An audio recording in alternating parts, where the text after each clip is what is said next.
Assalamualaikum warahmatullahi wabarakatuh. Perkenalkan, nama saya Muhammad Aldi, kelas B1 Keperawatan, Angkatan 22, Fakultas Keperawatan dan Kebidanan, Universitas Mega Rizky Makassar.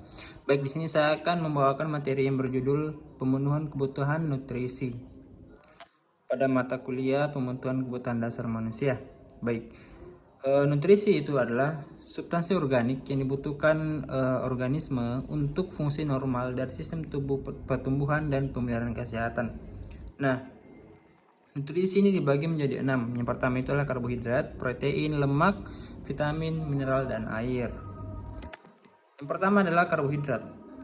Karbohidrat merupakan zat gizi yang terdapat dalam makanan, pada umumnya dalam bentuk amilum. Dibutuhkan tubuh untuk sumber energi, dibutuhkan untuk beraktivitas seperti berlari, bekerja, belajar, dan lain-lain.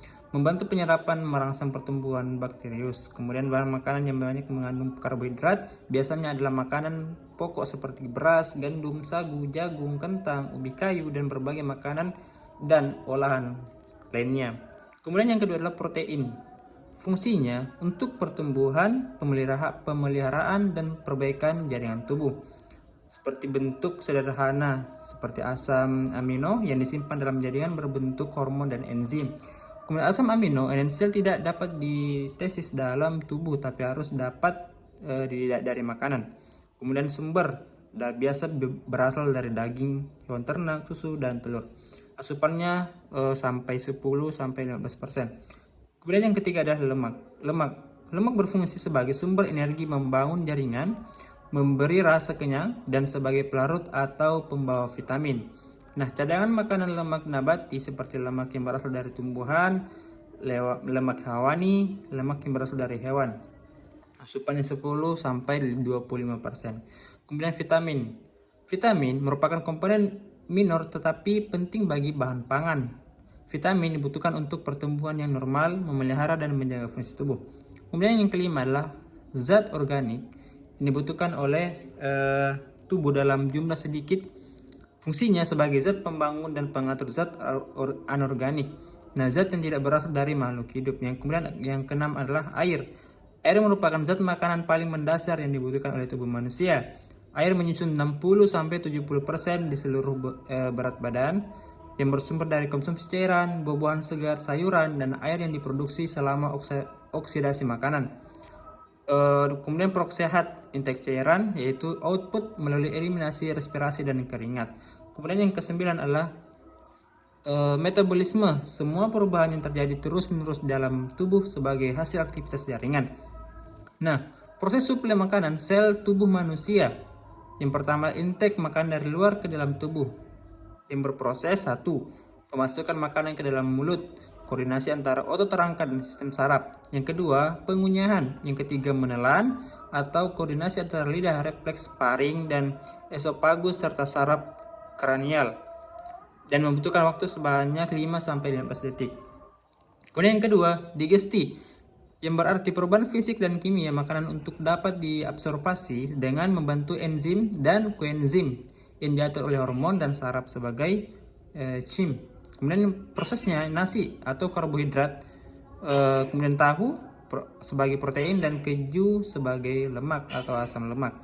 Nah, yang ketiga adalah absorpsi.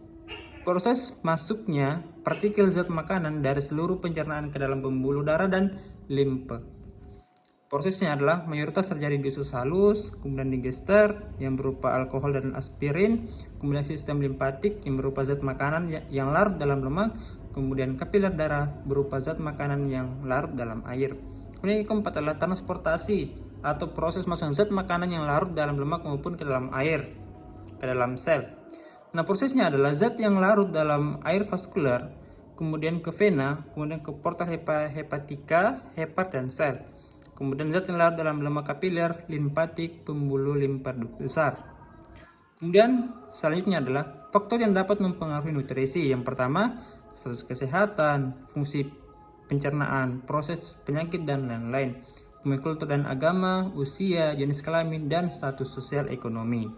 Nah, masalah kebutuhan nutrisi. Kekurangan nutrisi makanan, keadaan yang dialami seseorang dalam keadaan tidak berpuasa atau normal, atau resiko penurunan berat badan akibat ketidakmampuan asupan nutrisi untuk kebutuhan metabolisme.